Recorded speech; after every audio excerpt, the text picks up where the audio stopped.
On Press Perspective today, we touch upon prospects of anti-Americanism here in South Korea in light of the recent raid, disturbing detention and subsequent departure of hundreds of South Korean engineers and skilled technicians from Georgia.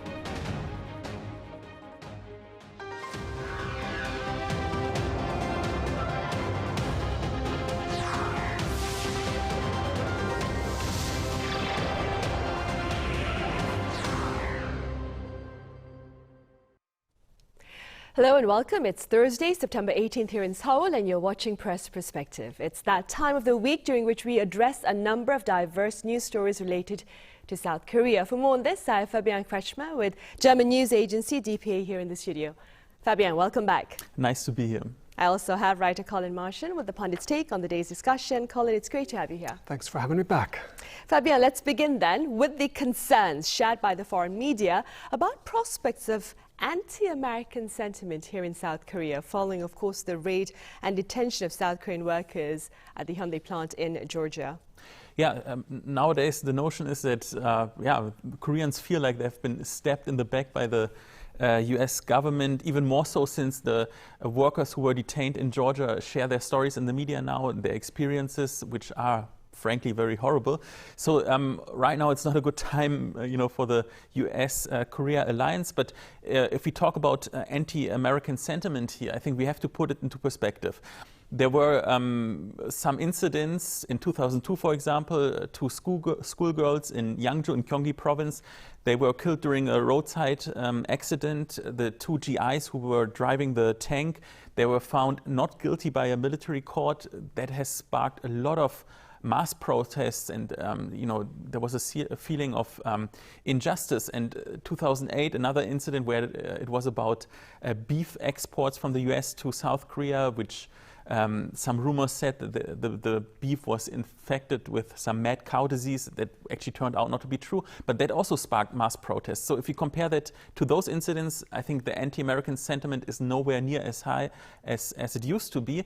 And maybe one reason is also, Trump has kind of united Koreans a little bit in viewing the US more critically, and he has damaged a lot of trust, I would say. But it has also sparked a debate that, for example, if South Korea were to emancipate or distance itself more from the US, then of course there would be some inconvenient truths also. Then South Korea would have to shoulder more defense costs, more defense spending. And I think many Koreans view the US more critical nowadays, but also more realistic, I would say.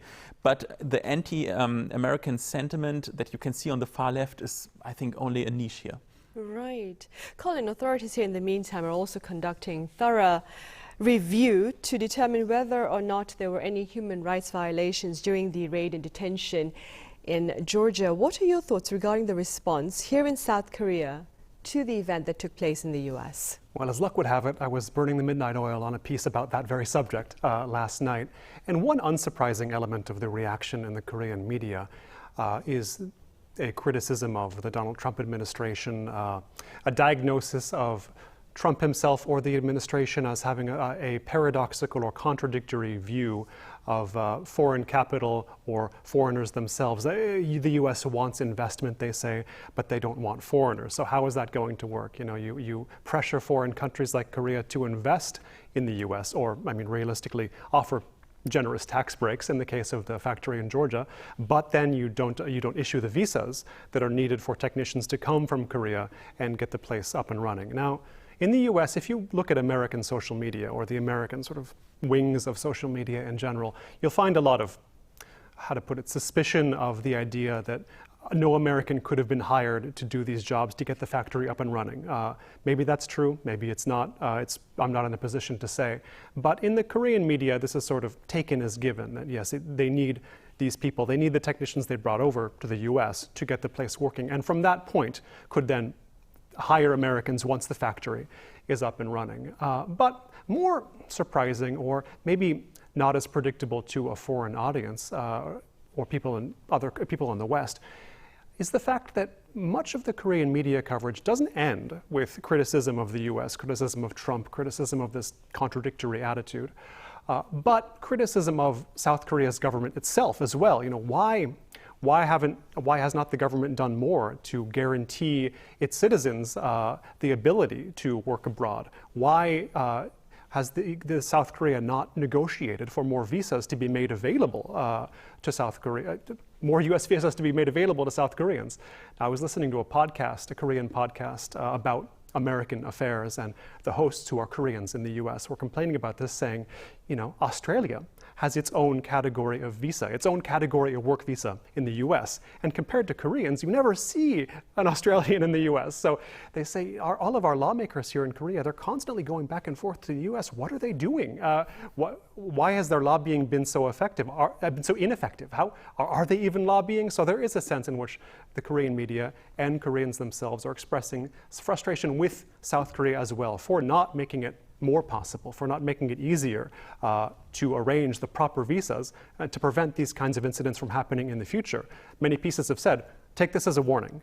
Something good could come of this, but only if South Korea takes seriously what needs to be done to ensure that there won't be another raid like this. There won't be Korean technicians jailed for a week, but there is some skepticism as well as to whether that will be possible. Right, and speaking about visas, Fabian, concerns have also been raised about proposed visa restrictions for foreign journalists working in the US. Could you walk us through these restrictions and their broader implications? Yeah. So right now, journalist visas in the US, they are valid of up until 5 years. That's quite generous. But the restrictions would basically mean that journalist visas would be only valid for 240 days, or roughly 8 months. And actually for Chinese journalists, it would be only for 90 days. And that's nothing. And I think what the effect would be that as a journalist in the US, you would be caught up in this loop of applying for a new visa, then waiting until it's issued, then you have the visa, and then it's already time to apply for a new one. I know this method only from authoritarian states. In Russia, for example, but also in China where I lived, it was the case that when the authorities didn't like some of your reporting, they would restrict your press card that is normally valid for 1 year down to 3 months, in some cases even 1 month. And then you can never basically feel secure. There's some kind of self-censorship maybe that might get triggered because who knows if the next month you can still live in that country. And I think that's exactly the reason why this method is suggested by the Trump government. They want power over the correspondents. They want to intimidate correspondents who report critical. I say this because there were several cases also among German correspondents in the US that were singled out. For example, the former US ambassador to Germany, who now holds a post also within the US administration, criticized one specific correspondent from the public broadcaster, saying he should get his visa cancelled. And this is a very dangerous development. And I think the answer can only be political, that correspondents unite, tell their governments, you should address this. You put this on the agenda the next time our head of state meets with Trump, and then they should negotiate and make clear that press freedom is a human right that should not be touched. Right, and when deciding on visa or green card applications, the Trump administration reportedly plans to vet social media for any anti-American ideologies. What has been the response to this? Yes, anti-American ideologies. To look at this as an intellectual exercise in a charitable way, we could say, well, of course, any country would be invested in preventing those who hate it from residing there. I mean, if I were to say, oh, I hate South Korea, I hate all it stands for, I think it's a force for evil in the world, could I have a visa? I wouldn't expect to get one. I'll put it that way. But in the US, this sets off some alarm bells with people. It sends their minds back to the 1950s, for example, the Cold War, in the era of strong anti-communism, which overstepped its bounds. I think historians often come to that conclusion. That is also the ideology on which the Republic of Korea is founded, by the way, US anti-communism from the Cold War era, but that's a separate subject. I think the public reaction in the US is also one of perhaps confusion, because this is pretty vague. Anti-American ideologies, that leaves a lot of room for interpretation. And once you put this into the hands of a vast bureaucracy, under the Trump administration or any administration, the potential for abuse, I mean, it seems like more than potential for abuse, it seems guaranteed. So if you're going to do this kind of vetting, you need some very strict guidelines about what is to be allowed and what is not to be allowed. But anti-American ideologies, which is also the language from the 1950s used in bills from that era, that just sounds like, it sounds like that can be used as a fig leaf to cover almost any denial of entry or almost any deportation. And so it would be wise to look at this critically and demand at least a stricter definition of what they're looking to weed out, if not an avoidance of the whole deal. Right. Fabian, let's move on to another topic now. Earlier this month, President Lee Jae-myung formally launched the National AI Strategy Committee. He serves as the chair of a 50-member public and private presidential committee, which will aim to raise South Korea to join the top 3 world AI powerhouses. Could you tell us a bit more about the committee's initiatives? Yeah, the committee was launched in downtown Seoul in the iconic Seoul Square near Seoul Station. And the 3 policy pillars are that the committee should foster an AI innovation ecosystem, a nationwide AI transformation, and it should contribute to a global AI foundational society. That sounds a little bit vague, but I tell you in plain language what could be achieved. First, it's a kind of joint venture between the public and the private sector. So some business men and women are are also members. Then of course some ministers, and you get the knowledge from academia. And I think South Korea wants to generate a new engine of growth. That's one thing, but also it wants to manage the possible disruptions by AI. I mean, AI will have a lot of implications that we don't maybe grasp yet. I think in the future will show, and I think Lee Jae-myung, the president, wants to be very proactive in shaping that future. Let's see how that will work out. Right, he'll also be talking about the AI when he heads to the UN next week.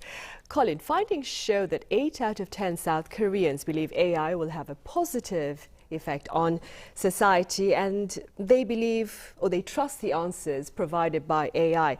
What are your takeaways from this latest findings, and what have been some of your interactions with AI as a writer? I believe we talked about this a while back. A bit, but yes, that finding is not so surprising. If you live in Korea and you go to the big bookstores here, what's the first thing you see these days? A table, Hello AI, a theme like that, covered in books, all very recently published, about how to use AI, how to use it to your advantage, how to study better with AI, how to increase your IQ with AI, how to make more money with AI, get rich with AI. They're all there, and they're multiplying by the week, these books, translations of books, or even more so, books written in Korean. The interest in artificial intelligence is huge in Korea, no doubt about it, and that makes sense when you think about any personal technology that has been developed and used in Korea, developed anywhere but used here. Smartphones, for example. When I first moved to Korea, smartphones, I mean, they were big in the US, but there were still a lot of people who weren't using smartphones, especially of the older generations. Come to Korea and, grandma's got the smartphone. Grandma's in line for the next iPhone, or Samsung phone, more like, Galaxy phone.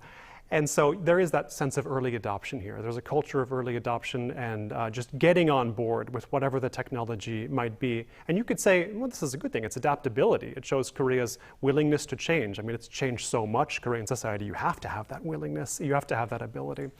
Also, you might say it's a bit uncritical. There's not a sense of thinking, stepping back, thinking, do we really want to use this? What are the implications of this technology? In the US, over AI, you could say there's been a bit too much of that. Perhaps. It might be just the conversations I hear, but when AI gets brought up in sort of on American social media or in American publications, often it's about the dangers, the potential dangers of artificial intelligence, and it's, will superintelligence emerge? Will it destroy us all? A major critic, an American critic of AI, brought out a book recently called, let me get this right, If Anyone Builds It, Everyone Dies. So an unambiguous title, for sure. I was reading a review of this book recently, and the reviewer quoted a statistic saying that 2/3 of Americans who are aware of AI. Many aren't. I mean, many Americans haven't heard of ChatGPT. So let's get that out there. But 2/3 are against it, 2/3 view it negatively and expect to be harmed personally by it. So this is a large, stark contrast with South Korea. But if you look at the natures of the societies, you can kind of see why. You can see why people would be more approving of it here, or if not necessarily approving, they'd be more apt to see it as inevitable and just something you should take advantage of than in the US. Now, my experiences, as I believe I've said here, when I have to write about K-pop, it always helps because I'm not too familiar with the K-pop landscape, but it helps to start thinking about an issue. ChatGPT or other chatbots can't really write for you. Maybe if you're a student, you can, I mean, we know students do this, but if you're a professional, it's a different story. But if I want to find out, I was doing a radio segment recently on Korean name culture, where Korean names came from, when family names were introduced in Korean history, and I typed into a chatbot, compare and contrast when Korea, or how Korea introduced family names versus how Japan and China did it. And there it was, all lined up, like the exact differences and similarities, a historical timeline, and that helped me think about what I was going to say. I did other research after that, but it gave me a basis, it gave me a framework to think about it. And I still had in mind, like, verify this, don't trust everything it says. But then people said the same thing about Wikipedia. I mean, those of us of a certain age remember in the early 2000s, Wikipedia is not a credible source, don't trust it, don't use it for anything, don't believe anything you read on Wikipedia. Now, I mean, it's regarded as one of the most trustworthy sources. So the discourse, to my mind, sounds a bit similar, reminiscent of how it was about Wikipedia 20 years ago. It's repeating itself with ChatGPT and other chatbots. Right. Fabian, staying with surveys, another study shows that the fear of aging appears to be higher among South Koreans. What are your takeaways from this particular reality?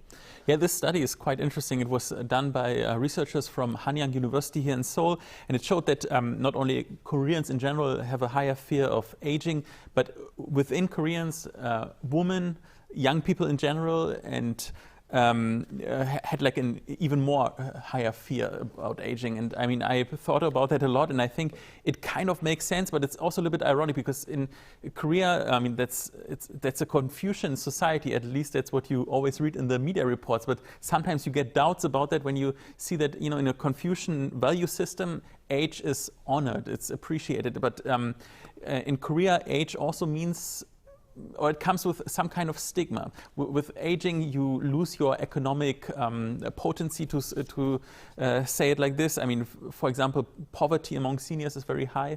Then, of course, the health system and the pension system, especially among the older generation, is not as sufficient as it maybe should be. So many people are afraid of aging because they think they lose their income. They are afraid of, losing their health, which, I mean, those are normal fears, but maybe they might be a little bit exaggerated here in South Korea. And then, of course, you have a big obsession with youth and beauty. I think that's also in Korea higher than maybe in some other countries. At least many European countries, I would say it's not as stark. I would say that there's a big obsession about it. So I would say it makes sense, but it should also give food for thought and maybe should serve as a reflection point, maybe that we overdo it with youth obsession. I wonder then, Colin, what do you believe is fueling this fear of aging, and what does this reality tell you about the Korean society going forward? Yes, as Fabian referenced, there are two phenomena happening here at once. You have the, I don't want to say reverence, but deference to age that still exists here. It's built into the language. I mean, when you're at a table and you pour the first shot of soju, what do you look away from the oldest person at the table. But then the oldest person has to pay later. So, I mean, it balances out in the end.